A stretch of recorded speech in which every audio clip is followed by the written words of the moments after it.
Hello, I'm Dr. Sam Hancock of the Emerald Planet and Emerald Planet TV. We come to you on a week-to-week basis from Washington, D.C. in the United States as we look around the globe in 144 different nations, looking for those 1,000 best practices, the technology, services, and products that are making a difference as we move through the 21st century. And as we have a planet of 9 billion people by 2038 and possibly 12 to 13 billion by the end of this century, how are we going to be able to take care of all these people on planet Earth? And that's what Emerald Planet's all about.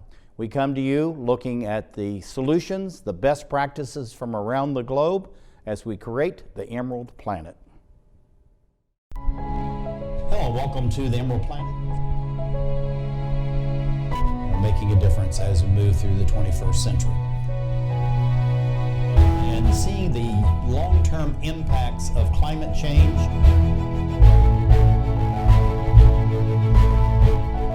We're glad to have you. Thank you for being with us.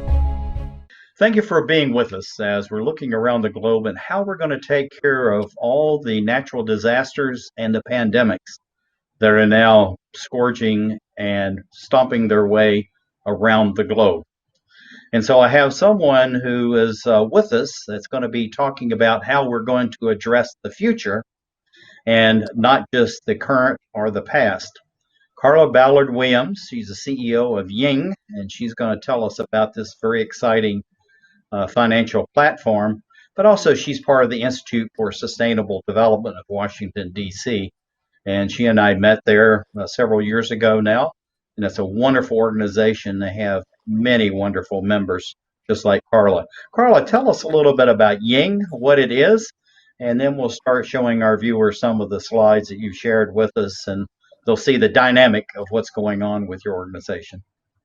Sure. So thank you so much for having me, and it could not be happier about a show like this at this time, especially for our healthcare workers that are on the front line. This is fantastic that you're able to inform many of us to continue to be, inspired and to look for the future.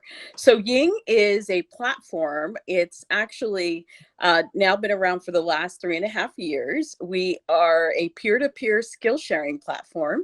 And I like to say that we are the Visa. If you think about when Visa was created for banks to transact digital transactions, we're the Visa of the care economy. So a lot of our focus is on making sure that if groups that you're a part of have the opportunity to tap into each other on demand with the ideal that you can bank on your network. And I think it's fantastic. You sent this over to me, and I really like this screen.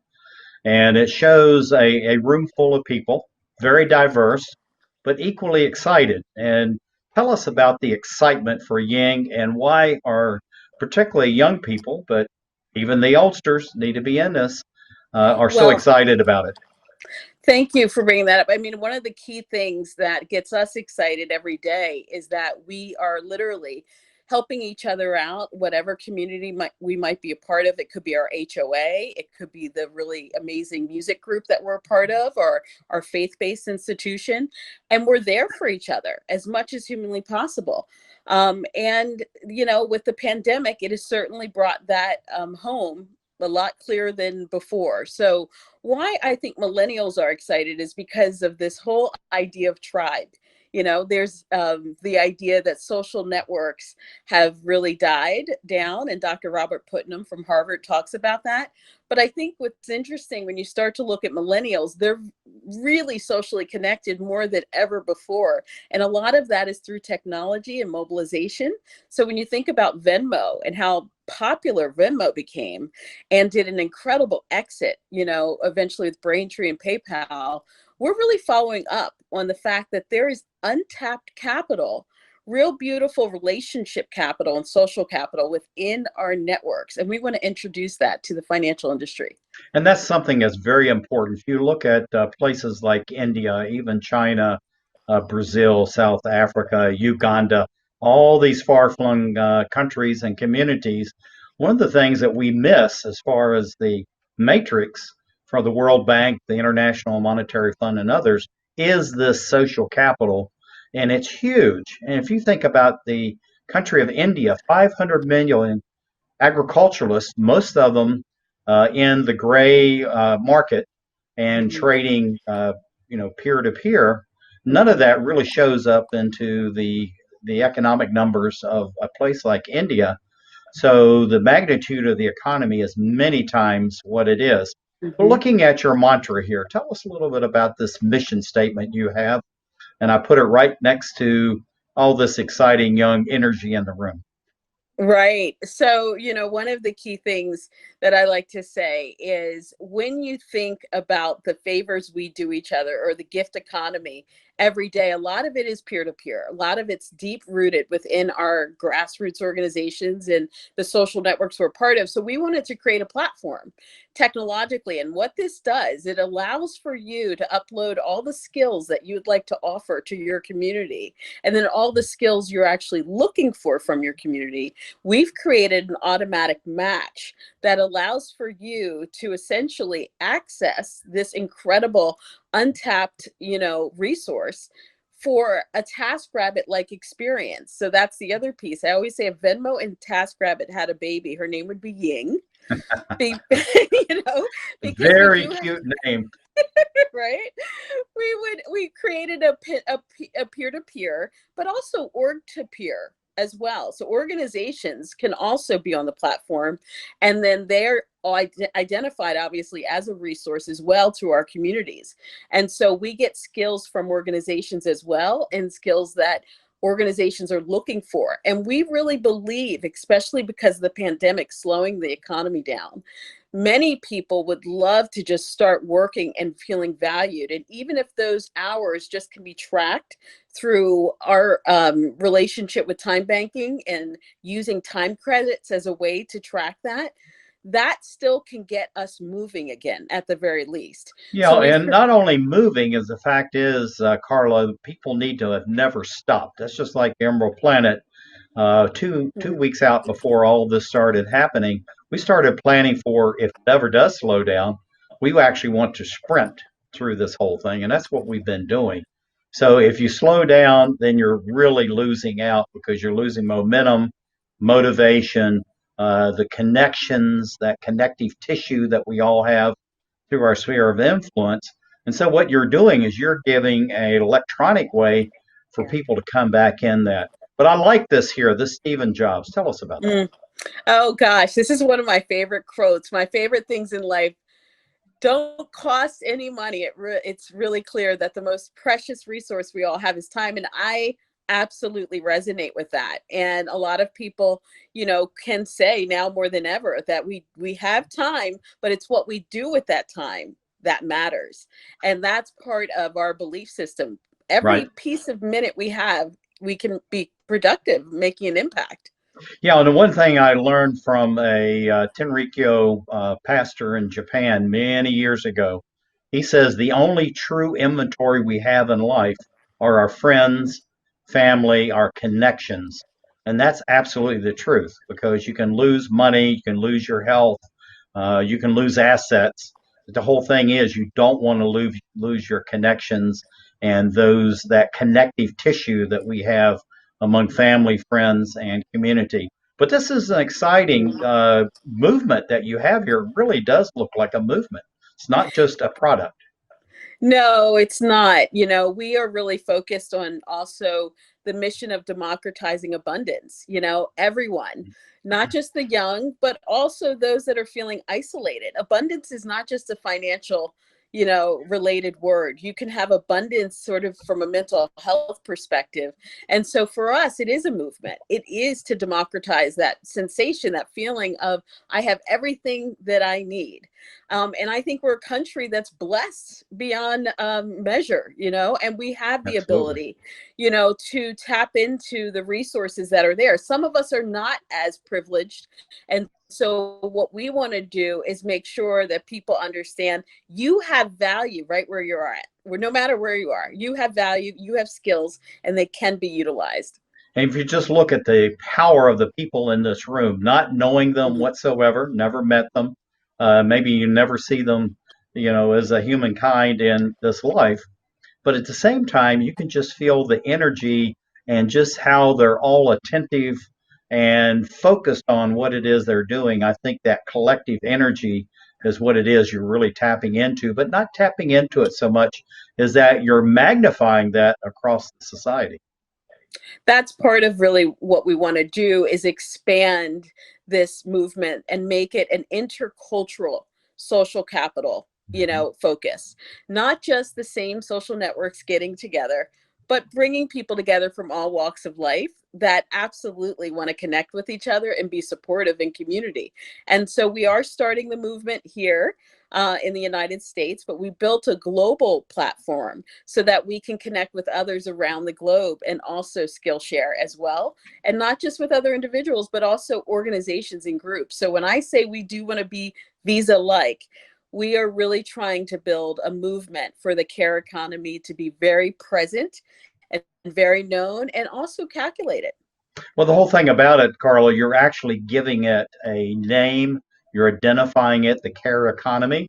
This is something that economists usually miss because they're trying to use a matrix that was developed for science and many exacting technologies. And most of this, even the economy, is based on emotions and people being connected more than a science. Because if it was purely a science, everybody would be multimillionaires, nobody would be poor, but it's not. It's about emotions, it's about human beings and our interactions. But one thing I noticed that your spelling is about as good as mine, so I find it very interesting to see your spelling throughout this. But this is really dynamic. But looking at Ying for Help, what is that all about?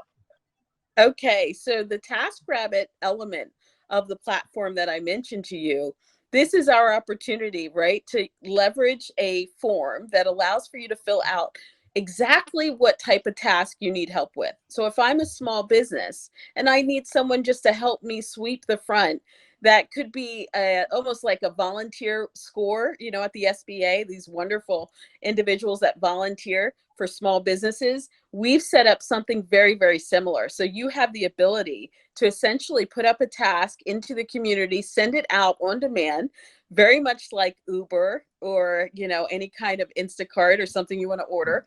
That task literally is going and hitting the phone, and they get a text alert that somebody is requesting their help.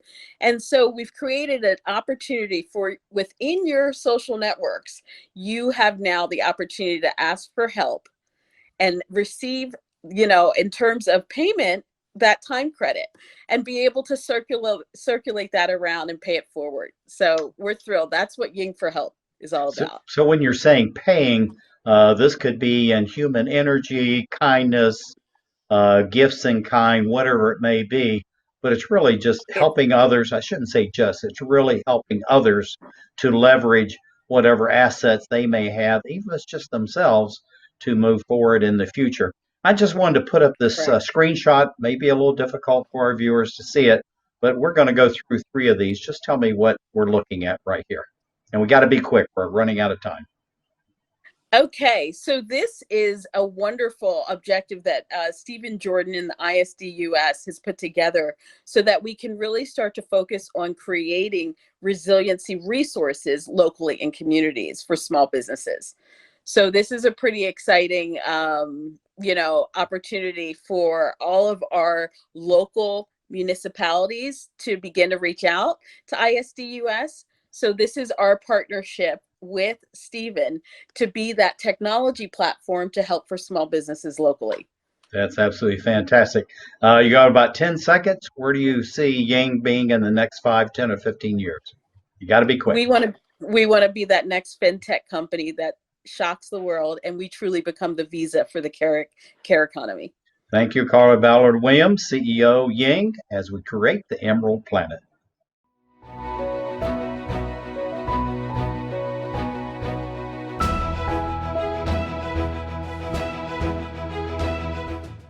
Thank you for being with us as we're looking at pandemics and natural disasters. And there's a place in California that has both of these going simultaneously and has had some of the largest billion-dollar disasters in the history of the United States. And so we have Jennifer Gray Thompson. She's the CEO of what's called Rebuild North Bay Foundation.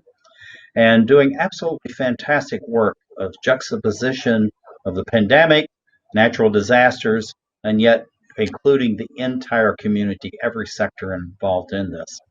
So, Jennifer, welcome to the Emerald Planet. Thank you for having me. Say, tell us a little bit about Rebuild North Bay, why it's important, and then let's get into how you're balancing pandemics and natural disasters. Sure. Rebuild North Bay Foundation was founded in the midst of our devastating wildfires in Sonoma and Napa Lake and Mendocino counties in 2017.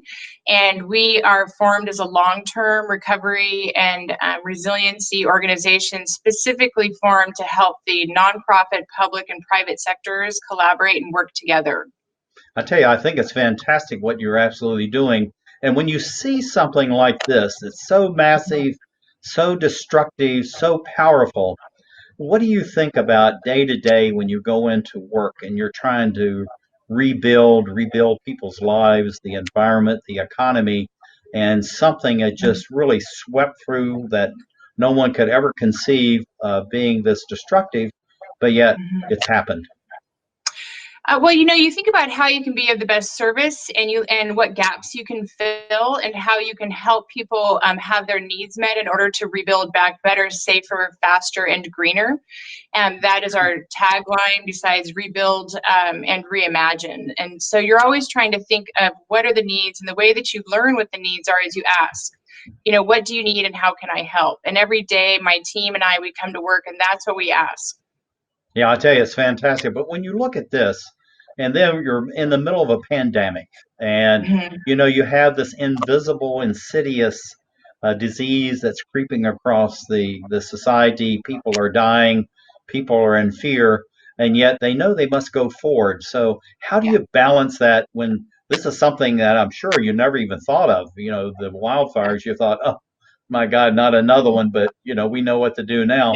And all of a sudden, you have this going on. Well, you immediately try to watch it as a private citizen, but then attend to and act as a leader in your position. People look to us immediately to figure out systems, and that's what we're good at, is looking at the matrix and figuring out what lane people should be in and advising in that capacity, as well as finding, immediately deploying grants that we thought made sense over the next year, such as Zoom grants, tech grants, so that forward-facing organizations, especially service-based ones, could immediately pivot to a place where they can continue their work, but in a virtual manner. So you take it in chunks, and you take what you've learned before, and you apply where it does work now, but you continue to ask, what do you need and how can we help? And this is really interesting. The mantra that you just laid out there is faster, greener, better, more innovative, more resilient, more sustainable. All these descriptors.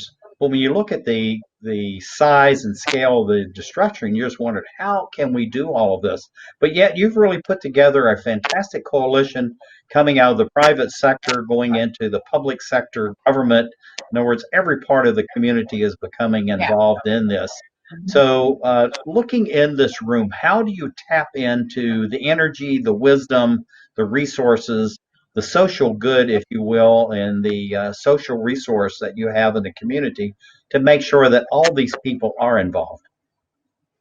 You make sure that you have pre-existing relationships and that you are willing to make new ones. You never ever fail to pick up the phone and call people and ask them if they can help in this way. And most people are willing and happy to help. You ask for specific numbers. What is your number? What do you need? And then you look to fill that need. And so, there are different stages of disaster. And right now we are just in the midst of it, but 18 and 24 months out, you have to then start thinking long term, because long term is where the rest of the puzzle comes from and the answers come from. And that is only done through collaboration and cooperation. I think it's fantastic. Together we can. What a powerful statement that you're making for Rebuild North Bay. Tell us about this Together We Can, and how are you actually implementing this on a day-to-day, month-to-month basis so that people feel like there's a path forward out of all of this destruction, whether it's a pandemic or natural resource destruction going on around them?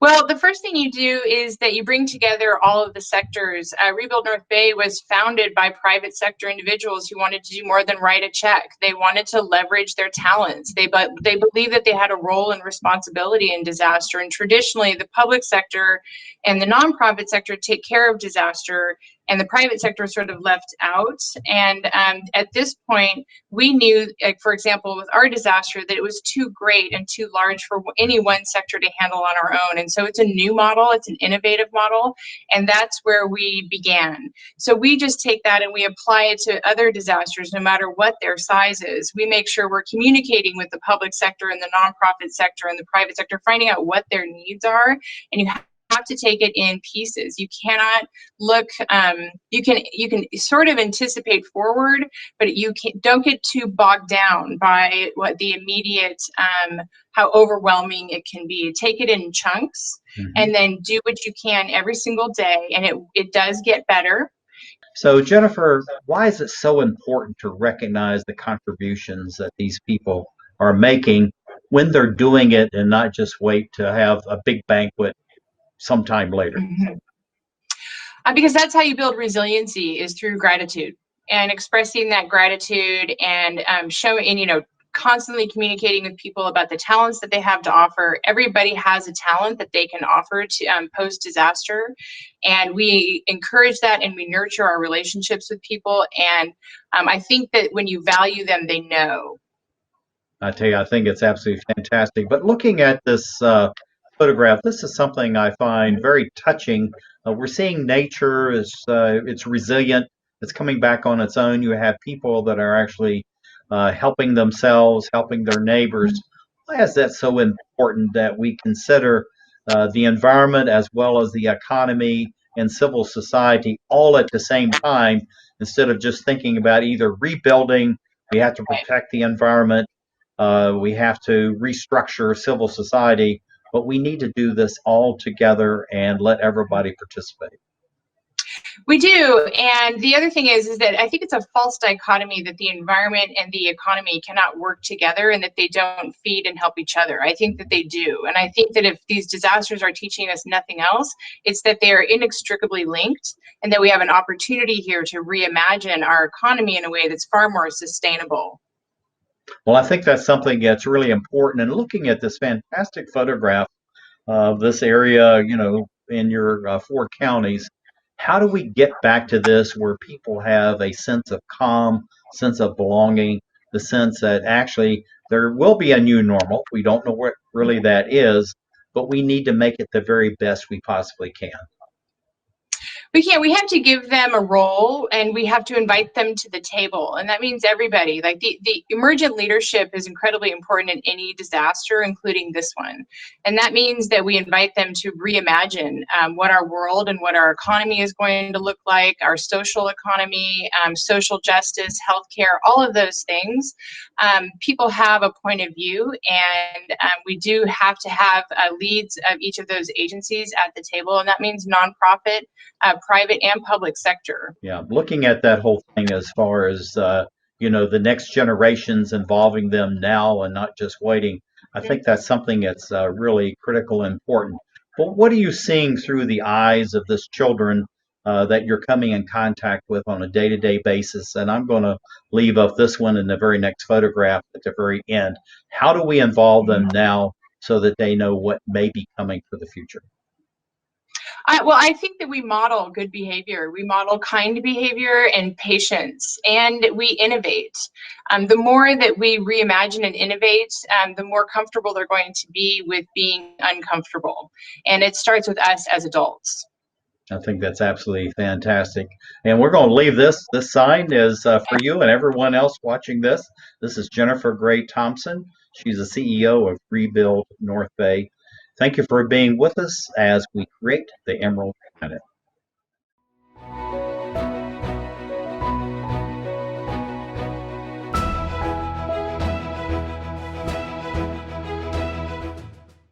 Looking around the globe at pandemics and also natural disasters, how do we recover? How do we involve people to make sure that we do recover, but also not just to be back to where we were before, but to do it bigger, better, faster, less expensive, and greener. And that's a gentleman who's coming on right now. His name is Sjostrom. He's the CEO of Galveston Economic Development Partnership and also talking about business resilient centers. Jeff, welcome to the Emerald Planet. Thank you for having me, Dr. Hancock. Tell us a little bit about GEDP. I've heard much about that over the years. You're quite famous for the work you've done there in managing and dealing with disasters, but tell us about the organization itself, and then we'll move through. Perfect. We are the Galveston Economic Development Partnership. They brought me to the island now 20 years ago to set up this organization in the attempt to create a credible and professional economic development effort for the city. We are a private nonprofit membership-based organization. Our overriding mission has always been to expand Galveston's employment and tax bases. But the reality is we've never had the luxury of sitting back as a traditional economic development organization just looking for jobs. With the economics of Galveston, we've had to look at the broadest context and kind of the big picture perspective on how do we grow this community sustainably? How do we grow it in a way that it's beneficial to not only businesses, but to the residents, to our natural resources, and to all that come in between? Now, looking at the Institute for Sustainable Development, I know you're active with that group. That's how we were introduced to you. The executive director had very excellent things to say about you. How does that institute help to leverage the resources, assets of the Galveston Economic Development Partnership? I was honored to be introduced to Steve Jordan, the director of the Institute, after Hurricane Ike, and really a little bit before, when Hurricane Ike hit Galveston in 2008. After Hurricane Katrina in 2005, we had Katrina and Rita that both hit the Gulf Coast.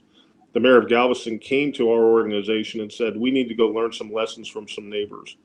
And so we embarked on a task force that looked at business and governmental recovery issues.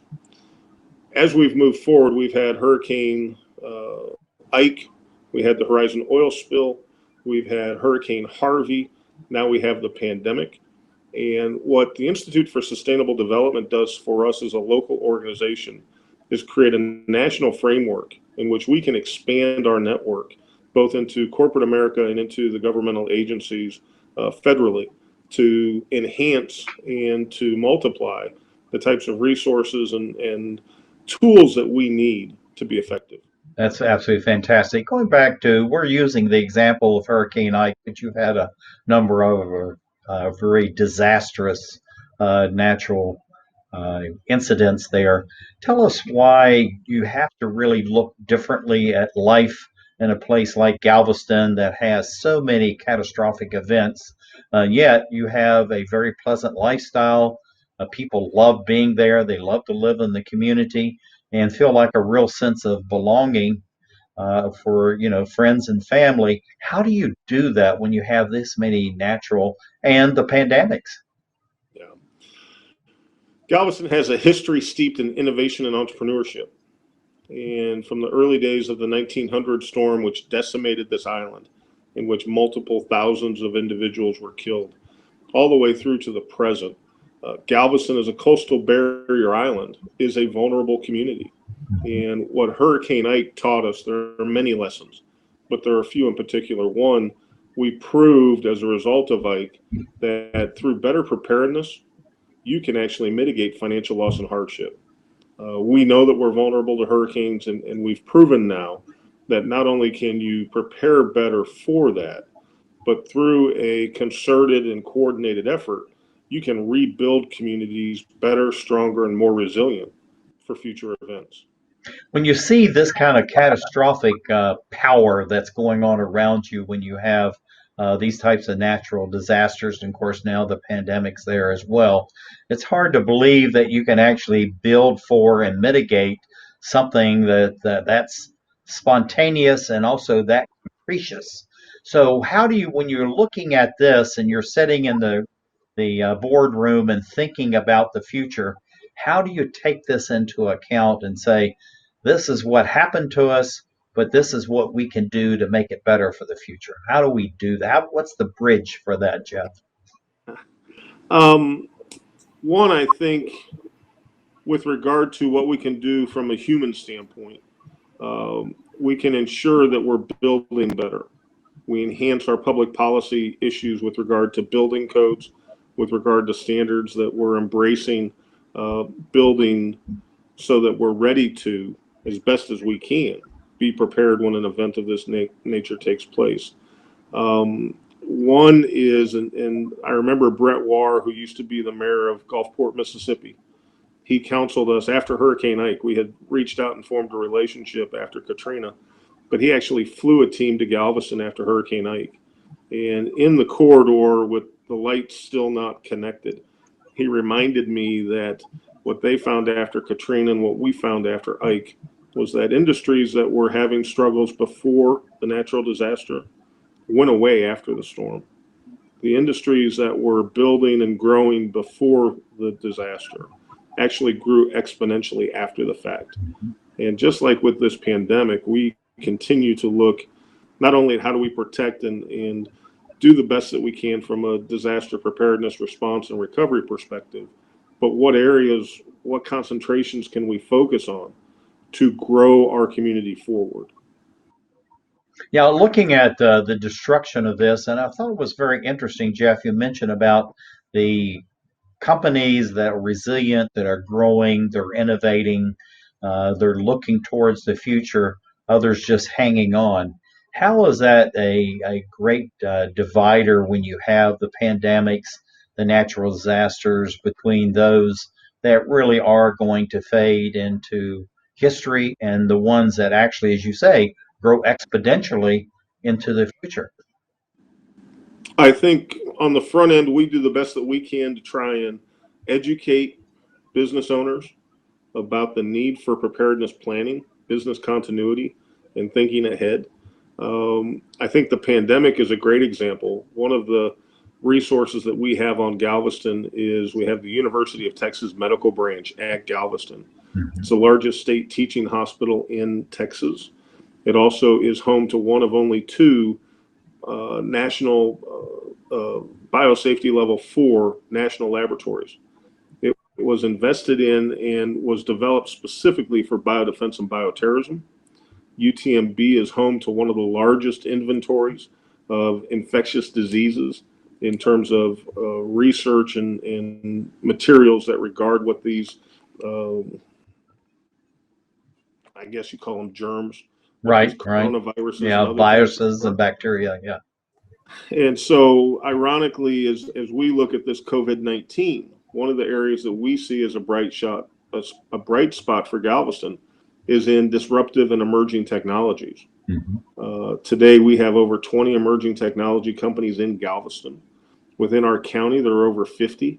And leading up to the coronavirus this year, we had it was somewhere between 10 to 12 new emerging companies that had just presented to be a part of our incubator, our technology hub, and what ultimately will become our business resiliency center. Right.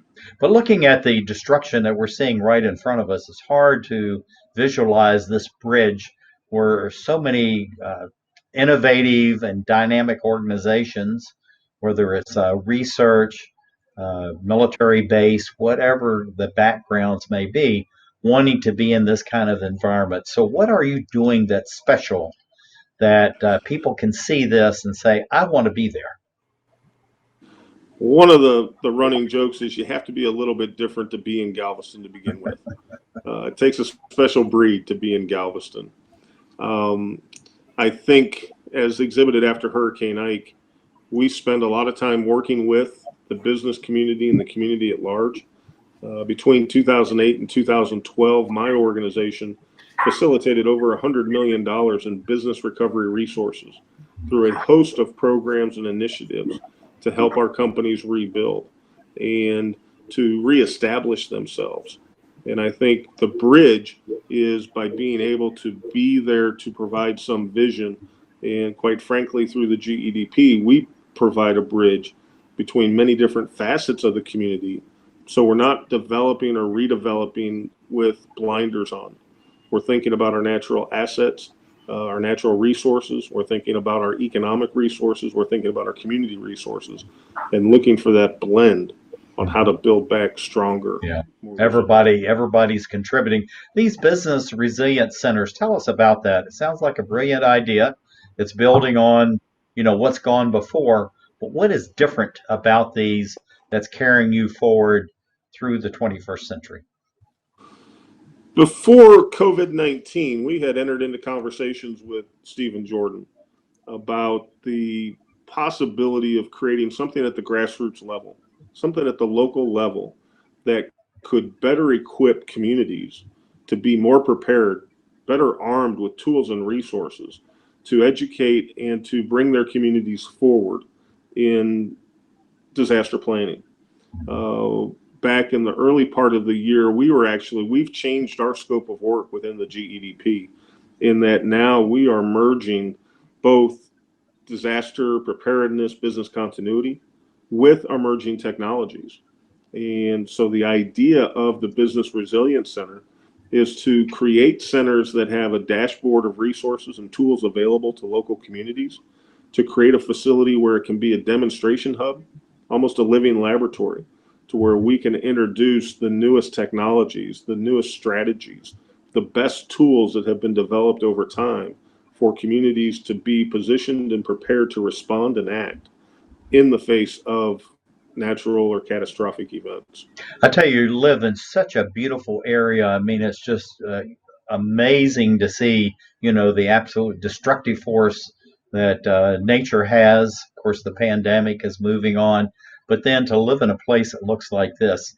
So, going out on this last question, Jeff, what do you see for the growth and development as far as your business resilience centers, but also for Galveston itself as a community and as a people? And we got to be quick. I think there's a growing sense of quality of place. And how do we create that place where people can live, work, play? I think as we go forward, Galveston will continue to look for opportunities to not only grow the economy, but to grow the community in a mutually beneficial way.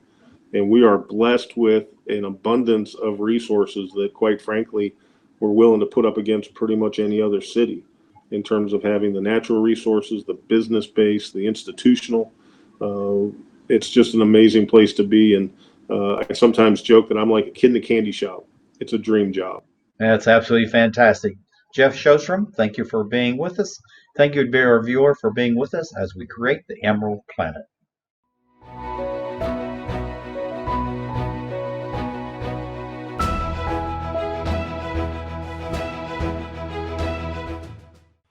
Master Your Disaster is a tome about how to look at disasters in a very different way. Looking at disasters in a way that you actually are solving the problems, hopefully before you even have the disaster.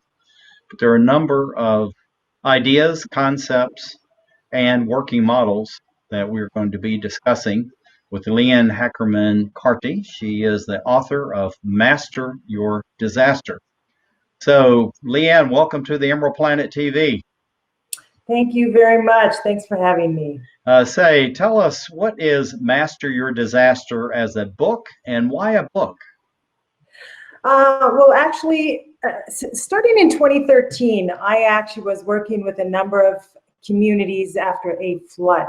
There was about, in my province, I live in Canada, and in my province, a third of our province was underwater. And I reached out and started working with these communities because my background's actually economic development, working with them on their recovery, on their economic and business recovery. And then in 2016, our northern part of our province was on fire. I worked with that community up there for over a year on their business and economic recovery. And at the end of all of that, I sat down and I thought, if I can't find the resources I need to help these communities, because I looked far and wide, I thought, then I better develop something. So that's actually why I wrote the book. I thought, I think we need simple information, templates, processes in place to help individuals, businesses, and communities. So that's why I wrote the book. That's absolutely fantastic. Now, we have this Master Your Disaster with this image that you shared with us This is incredible. You have just about everything going on. It looks like the apocalypse. So, looking at disasters, we have now the coronavirus, the pandemic, natural disasters going on absolutely everywhere. So, you see this swirl going on here, and the lightning is just like, the world is coming to an end. But how do we look at it from the standpoint, maybe this could be opportunity looking at us in the face? Yeah, I mean, when I look at things like this, part of my reason for doing what I do is I truly believe that if every individual business and community was more prepared, we wouldn't see the impacts we're having. So when you see something like a tornado or some of these things, we can't stop from happening, but we can certainly mitigate our risks, and we can certainly do things. There are things in our control, and that's the message I want to get to people is take the steps you can to actually control what you can control. And preparation and mitigation is a big part of that. That's absolutely fantastic. Looking at this wheel that we have in front of us, it's very busy, a lot for our audiences to be able to see here and abroad. But give us a good summary of what we're looking at and how does this relate directly back to master your disaster? Well, for those who are in an emergency management kind of profession, they use this wheel all the time. This is their continuum. So they basically see the emergency response continuum in 4 phases. So they've got, the yellow part is the prevention and mitigation part. So what are you going to do in advance to prevent something from happening to you? It's reducing your risk.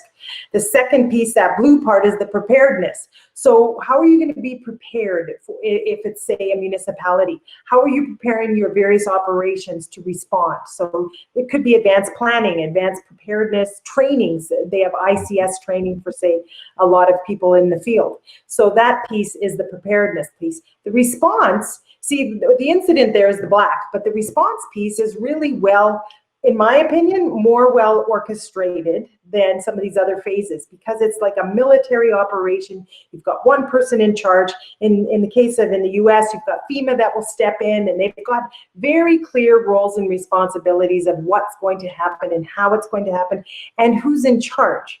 Now, what happens when you get to the green part, and that's the part where I have focused a lot of my energy, it is the worst part, in my opinion, because nobody's in charge. And there's no money, and there's no finite timeline as far as, today it's going to be short-term recovery, and then in 10 days we're going to flip to immediate recovery. It just doesn't work like that. Mm-hmm.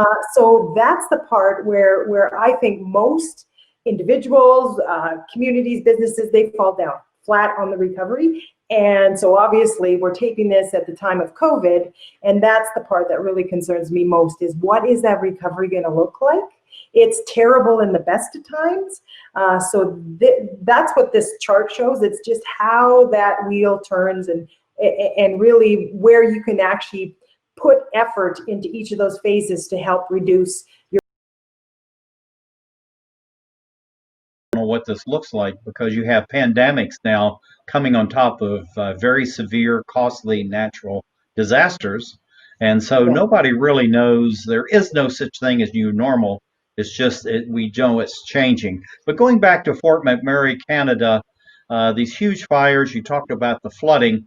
This sounds like Australia and many other countries now, where you're having massive wildfires, massive flooding going on all at the same time. And of course, all this brings various different types of diseases and other impacts way beyond what we can even imagine as humankind, because they're not coming at the same time. Yeah, and it's obviously putting a lot of stress on systems. Puerto Rico is another good example. Puerto Rico, I was there in November, and part of the challenges, they had the hurricanes, the bad hurricanes, Irma, Maria, and then they had earthquakes after Christmas, and now they've got COVID, and also hurricane season is coming again. So you just think of, the mental health piece of this too. You look at these people, like, disasters change you. I have yet to meet a person who's lived through a disaster and came out think of things and the trauma that you went through, depending on the nature, the scope of the disaster. When there's deaths involved, it becomes that much more complicated. So in these situations, I just look at them and I think we have to start thinking about things differently. We have to start looking at resilience and how we plan and how we prepare and mitigate. I mean, it comes back to that wheel. Yeah. And then I really like this image that you have here, relief, get back to business. But, we're going to have to rediscover this all over again because of the complexities that we're having, the multiplier effects because of the severity of the natural disasters, the scope and scale of the pandemics are, unprecedented. So, looking at this relief, get back to business, how do we really even think about that? When as soon as you were talking about Puerto Rico, they're in Hurricane Alley, they're going to get the hurricanes no matter what because they're in the perfect path of the hurricanes. And that's where, a lot of the work that I do one-on-one with businesses is really helping them understand, okay, so what are the potential risks that your business faces? Because say it's Puerto Rico, so you might face earthquake, you might face a hurricane, flooding, whatever it is. Now, each business is different. So if you're in a service-related business versus a product manufacturing business, so, each business is slightly different. But what are the things that you got to think of now? Because now is the time to think about these things. And what could you do? What little things can you do to make sure that if that thing happens to you, you are not going to be impacted as poorly as you would have been had you not taken those steps? So I think it's tough on businesses, especially small businesses, because they're just trying to make ends meet. They're trying to pay bills, like trying to pay themselves. So to ask them to do more and more is tough. But as a business person, you have to be strategic in what you put your energy towards, because if you don't look at your potential risks, they could actually put you out of business. Absolutely, and that's unfortunately what it is. Looking at COVID-19, and we want to move on here so we get over all these key concepts. How is this changing the face as far as, and I'm going to use this in quotation marks, disasters that are striking around the globe, because this is something that spreads very quickly. It can be in an airplane, and it's literally everywhere on Earth within about 24 to 48 hours. This one is an interesting one because I think, I'm actually doing some work here in my region, and we polled them to say, what are your biggest hazards you're worried about? Pandemics didn't even come up on the list. And I think if we polled them today, it might actually come up number one. So I don't think anyone had really thought of COVID, maybe health, the WHO, places like that had thought of it. But I don't think most communities took this seriously. And now they're having to look at this, and this is going to change everything. Like I was working with some people this morning and talking about how organizations are going to have to transform themselves. It will not be business as usual. And I think we're naive to think it will be. So we need to think now, what are the things that potentially are going to change as a result of COVID? And let's start thinking about how we're going to adapt to that now. Yeah, and the whole thing about this, Leann, is we have to start thinking both from resilience, but also strategically, how do we handle this before it ever really happens?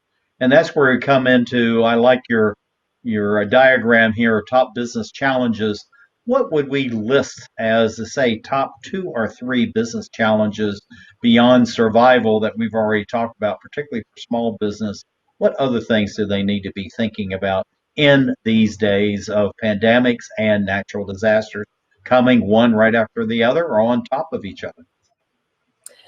I know when we poll businesses, when we do surveys after disasters, and we're doing some with COVID right now, finances, cash flow is always a very significant issue for small businesses, because most of them, I actually asked accountants, I said, look, how much do you tell your clients to keep as far as a cash, like a kitty, in case of an emergency?